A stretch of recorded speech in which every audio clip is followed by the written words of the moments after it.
Nice. This is awesome. This is table 11. I'm going to find out who these guys are. We always want to give you guys the best coverage as possible. So if there are two players we can get on screen, that's what we want to do. And this is a Teamer Ramp versus an Is It Control Tech? Oh, did I ever stumble on that one? And thank you very much, Sweet and Salty, for getting us here. It doesn't look like he has a sideboard. Oh, is this one of the guys you put in? Nope. No, he does not have a sideboard plan. Which is totally okay. So this Teamer deck is pretty much all creatures.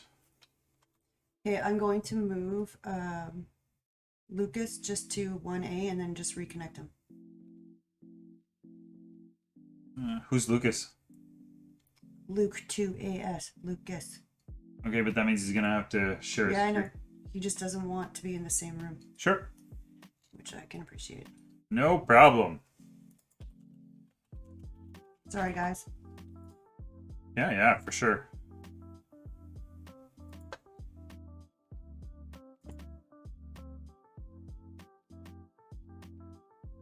We're just waiting for him to reconnect.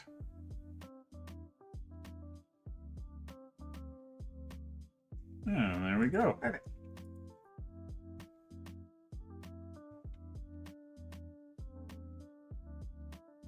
That's awesome. Thank you very much, Sweet and Salty. So this Teamer deck has the ability to go very tall, which I find very interesting. It can put a lot of damage on the battlefield and end games very quickly if they go unanswered. The Izzet deck is definitely going to have tools in Divide by Zero, and it doesn't look like it has.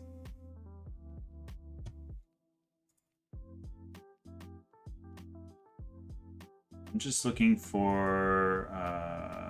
Oh yeah, it does. It has Fading Hope and Divide by Zero, which is going to prove very valuable in this matchup.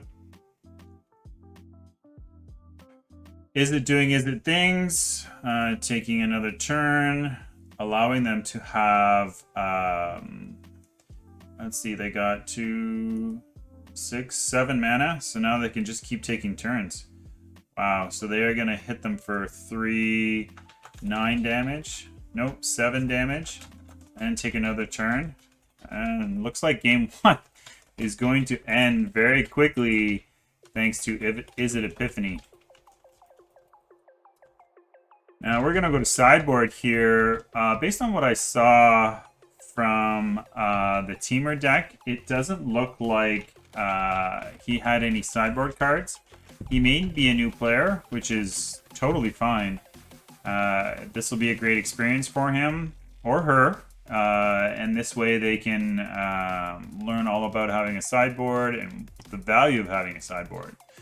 The sideboard basically allows you to take out your dead cards and add in better cards.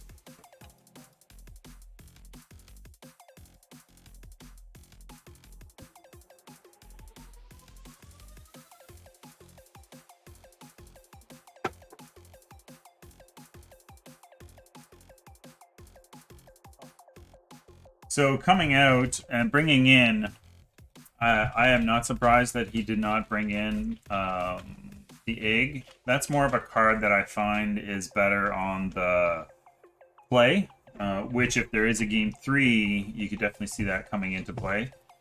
Burning Hands is very important here because there's going to be a lot of green creatures. Fading Hope I find very interesting that he's taking them out, only because if creatures get very big, it's a very good way to reset the creature, which is always what you want to do. You want to take as less damage as possible.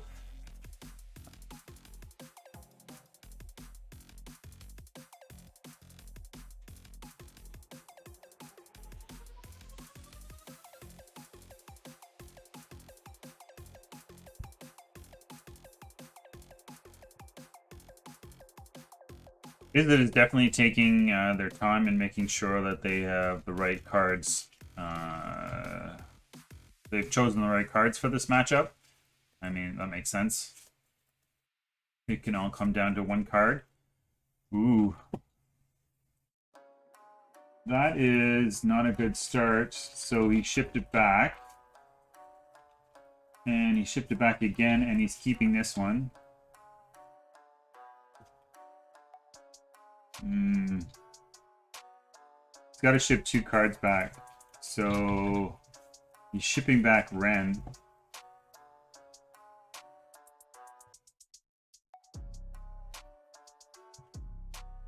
I guess the Is It deck kept.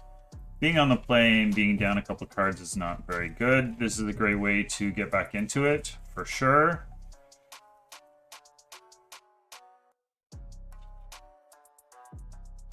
It's almost like a teamer. It's not even teamer. I don't even see any red. So it's more like a Simic. It looks like a very interesting Simic ramp deck.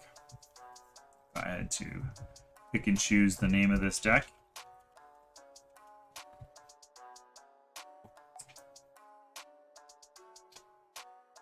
Bubble Snare. Let's find out what Bubble Snare does. I'm definitely seeing a lot of cards I haven't seen before. Bubble Snare. It's an enchant creature. When it enters the battlefield, if it is kicked, tap enchanted creature. It can't untap during its controller's next untap phase. Interesting. So it's definitely a brew, and he's looked like it definitely looks like a ramp deck where they're playing a lot of mana creatures and they're trying to accelerate their mana into bigger stuff, which is how they would finish games off. Unexpected Windfall is something you always anticipate seeing off of a turn 4 Is It deck, especially when they're not feeling a lot of pressure. It basically allows them to draw cards and accelerate their mana, leading into bigger things.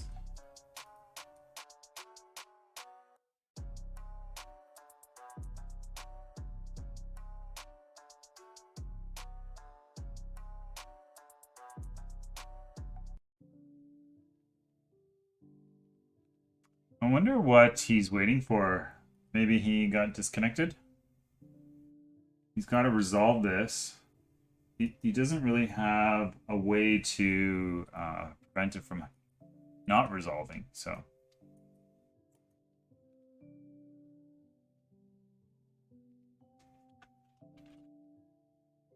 Spikefield Hazard's value definitely went up in this new standard, especially with a lot of 1-mana creatures. And the most interesting 1-mana creature that came into standard, which I personally have never played with in standard, but I played with it in Pioneer, was Thalia's Lieutenant. Let's see if I said it right. It's been so long since I played with the card, but it basically attacks the spells of their opponent, and it doesn't matter whose turn it is, where every instant, sorcery, enchantment, artifact, planeswalker, everything that's not a creature costs 1 more mana to cast, and which is the perfect card to battle Is It Epiphany. Smart. They're just getting rid of all their mana creatures, forcing them to take more time.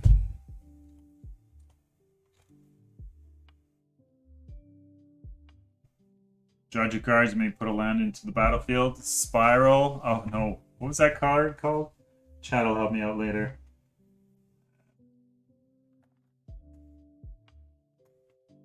Definitely won't be me. Yeah. It was the 2-mana one version of that where you could draw a card and put a land into play. Spiral something.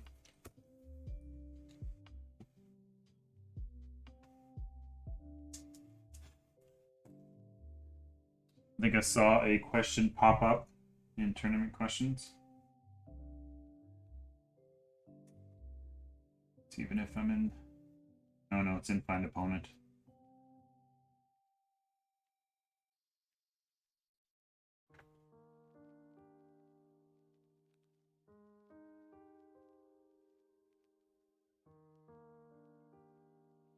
I always find that if you just allow it to take its time and get into its end game, they're pretty hard to beat. And it looks like they're pretty much playing into the Izzet's hand by allowing them to continue to just play the land go scenario. Ooh, he's going to... I thought he foretold the Epiphany, but I thought he was going to just try and punch that thing through. Punch it through. Yeah. It was close. I thought he was going to do it. Put pressure on right away.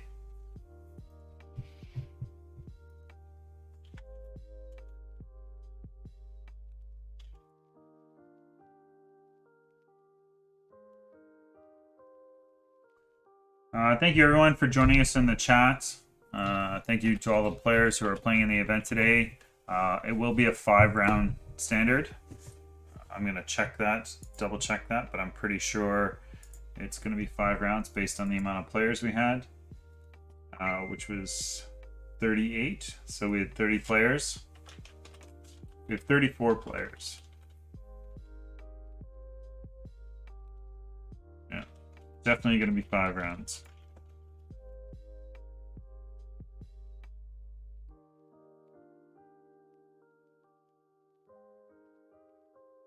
Now, what to do here? I mean, the Teamer deck, the Simic deck is not only behind on mana, but I mean, I feel like they're behind in the game.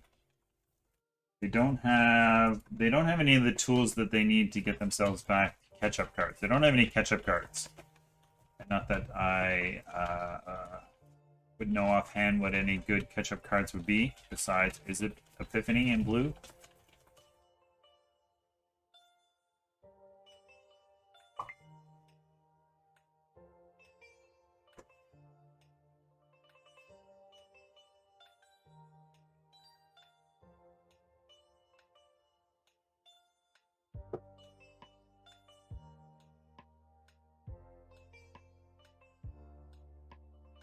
Yeah, definitely looks like a Simic build. This guy is desperately looking for lands. He is running 26 lands, which is pretty decent and high for the current standard. Usually you see about 24 to 25 at the most.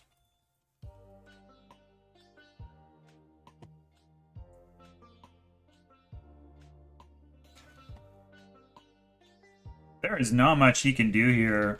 At one point, is either going to,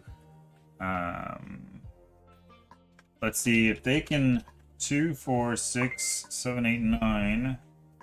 They need 6 and 4, 10. So they only need technically 1 more land, and they can go. Oh no, they need 2 more lands. They can go Galgavit iteration twice for 5 mana, and then take like 3 or 4 turns. Nope, they are just going all in here. They're gonna take the next 2 turns, and there is not an answer in the Simic deck that can stop what's happening here. This is a very, very bad. Oh. So they're gonna return target creature or planeswalker to its hand, and then target player shuffles up to 3 cards into their graveyard. They're gonna shuffle all 3 cards back into their graveyard. Hopefully they can top deck a land. Oh, that's 1 less threat off the board. Still doesn't stop them from taking 2 turns though.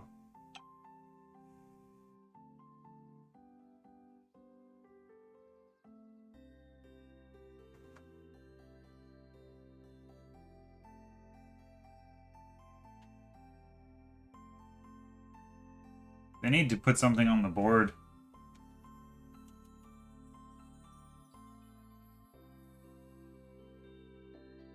Teamer is not in a good place here. Oh, wow. They have just... they just put 9 power on the board. That is awesome.